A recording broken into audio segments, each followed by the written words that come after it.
On part en escale à Nairobi.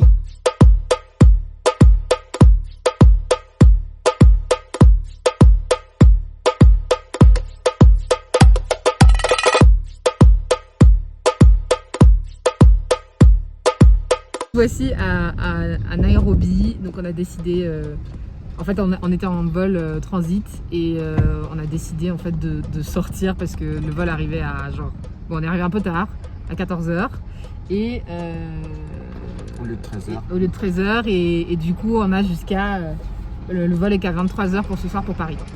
Donc ce qu'on s'est dit c'est qu'on allait faire un petit tour, sauf qu'il y a énormément de trafic à Nairobi, je sais pas si jamais vous pouvez le voir. Là, devant. Bon, je montrerai peut-être d'autres images plus tard. Jérôme et sa tête. Moi, j'étais déjà venue. Vous avez suivi normalement mes aventures. J'étais déjà venue auparavant et là, je suis revenue avec Jérôme. Donc, on va juste avoir le temps, je pense, d'aller manger un petit bout et voir si jamais il y a des amis qui peuvent nous capter entre-temps. Mais sinon, ça va être un petit peu compliqué à cause du trafic, mais j'ai voulu faire une petite vidéo quand même pour partager avec vous les petits trucs qu'on aura fait, etc., etc. Donc là, vous voyez vraiment tout le trafic qu'il y a. C'est juste incroyable. Je pensais qu'on n'allait jamais réussir à s'en sortir. Donc on commence à être dans un truc un peu plus light là, ça roule mieux. J'ai réussi à contacter ma pote Angela qui va venir nous rejoindre. Je pense qu'on va peut-être avoir le temps de voir peut-être 2 lieux finalement. Hâte de vous y amener avec moi.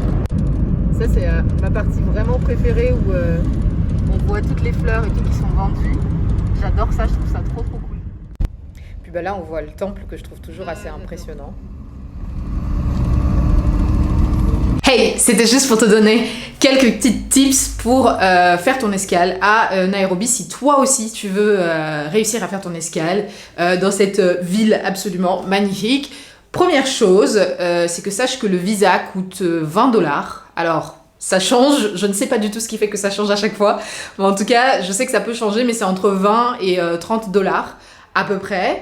Ensuite, comme on est en pleine période de crise sanitaire, pour entrer au Kenya, il faut justifier un test Covid de 96 heures, qui date de moins de 96 heures, pour pouvoir réussir à entrer dans le pays, tout simplement. Et après, on vous demandera également, avant le voyage, vous pouvez même le faire pendant que vous êtes dans l'avion, de vous enregistrer sur le site de santé du gouvernement pour justifier de votre état de santé, je crois, un truc comme ça. Et puis après, vous pourrez entrer au Kenya, tout simplement, tranquillement. Donc, ça y est, on a réussi à arriver enfin. On a choisi notre premier lieu, on va aller à Alchemist. Je vais vous montrer un petit peu le lieu tout à l'heure. Jérôme, tes premières impressions? Oh my god, this is so sweet, you know. C'est bon. People here, they understand me well because they so nice and I'm nice too. So I love this place. Show them. Yeah, wait, I'm gonna show. Attends. Mais du coup, j'ai vraiment voulu venir ici parce qu'il y avait des burgers veggie trop bons. Donc je vais vous montrer ça dans un instant.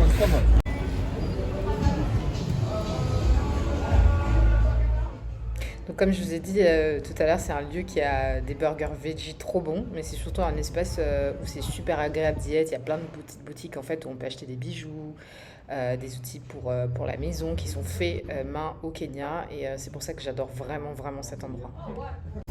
When I am living my best life. Donc au-delà de la dégustation de ces délicieux burgers, je vous laisse juste apprécier le lieu. J'aime vraiment cette atmosphère, c'est vraiment trop cool.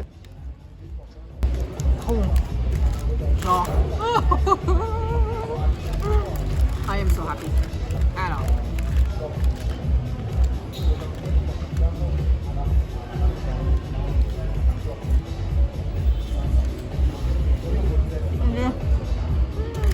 Oh mon Dieu. Je suis trop contente d'être venue. Merci pour cette vie, Seigneur. Franchement, c'est trop bien. Tes impressions, Jérôme? C'est tellement bon. Tu sens que tout est frais. Franchement, tu sens que la viande elle est fraîche, le pain il est frais, le bacon il est frais, même le fromage. Ouais, le bacon frais, je suis pas sûre, mais fais voir. Je t'assure, je crois. En tout cas, ils ont fait quelque chose. Bon, je vais en prendre un autre.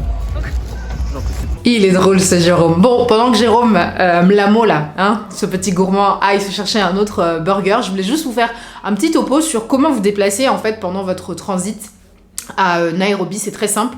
Vous avez 3 options. Nous par exemple, pour aller sur le prochain lieu que vous allez découvrir, on a pris un taxi moto que vous pouvez commander via l'application Uber. Ou sinon vous avez la possibilité de prendre un Uber. Ça coûte vraiment, mais vraiment pas cher. Je crois que vous en avez pour 1 euro et quelques, voire parfois moins pour certains trajets. Et puis vous avez toujours la possibilité de prendre un taxi normal, ce que je vous recommande très peu, parce qu'on ne connaît pas toujours d'où viennent ces taxis, s'ils sont officiels, pas officiels. Et je sais qu'à Mombasa, lors de mon dernier voyage, j'avais eu quelques problèmes, donc je vous le recommande pas du tout. Et puis, du coup, vous allez me dire, oui, mais comment je fais pour pouvoir réserver mon Uber, si jamais j'ai ma puce étrangère et tout ça? Et bien, tout simplement, quand vous arrivez à l'aéroport, achetez-vous une puce avec quelques datas, genre 1 giga, ça sera largement suffisant, juste pour pouvoir commander en fait vos Uber en fonction de là où vous êtes, pour pouvoir vous déplacer, tout simplement. C'est parti pour la suite. Donc on vient d'arriver à Shamba, qui est un espèce de jardin un peu très cool. Je vous laisse regarder. Donc Shamba est un lieu où je suis allée rejoindre ma copine Angela. C'est un espace où les familles se retrouvent pour pouvoir boire un verre. On peut y acheter également des pâtes fraîches comme vous le voyez là, des produits faits directement au Kenya. Si vous voyagez tout comme on l'a fait au Kenya, où vous passez en transit surtout, pendant la période de Noël, sachez qu'au Kenya en fait... la majorité des personnes sont chrétiennes et donc du coup Noël est un moment très important pour eux et moi je trouve ça plutôt chouette parce qu'il y a pas mal de chorales souvent qui sont en train de chanter, je sais pas, ça crée une atmosphère vraiment géniale que moi j'adore, donc je vous laisse apprécier ça tout de suite.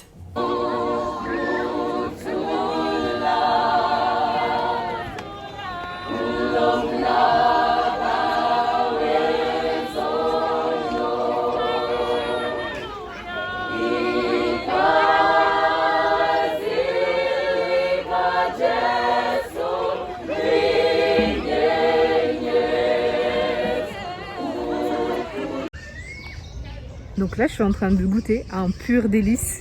Je suis dans une espèce de potager. Oui? Ok. Mais je vous laisse juste apprécier. On entend le bruit des oiseaux et tout, c'est magnifique. Spa! Et le spa, et le spa, et le spa. L'aéroport international de Jomo Kenyatta a un spa. C'était une information de fou pour moi. Donc sachez qu'il y a un spa. Je me suis fait un petit massage des pieds parce qu'on avait vraiment beaucoup marché cette journée-là pour une $30, je crois. Si mes souvenirs sont bons. Donc je vous le recommande si jamais vous êtes en transit également à Nairobi. Et par contre, faites juste attention parce qu'elles vont vous demander est-ce que vous voulez ça en plus? Est-ce que vous voulez ça en plus à chaque fois? Sachez qu'en fait, c'est payant. Donc vous pouvez vous retrouver avec une note extrêmement salée si jamais vous faites pas attention. Mais voilà, juste la petite tips. Donc là, vous voyez, le spa, en fait, c'est un spa, salon de coiffure. Bon, ils font beaucoup de choses à la fois. Mais moi, j'en avais vraiment besoin parce que j'étais vraiment très fatiguée après toute cette journée-là. Donc avant notre vol de Paris, je me suis fait faire un petit massage des pieds. Et elles m'ont proposé aussi le massage avec le siège. Bon, au début, j'étais un petit peu dubitative, mais finalement, en fait, ça allait.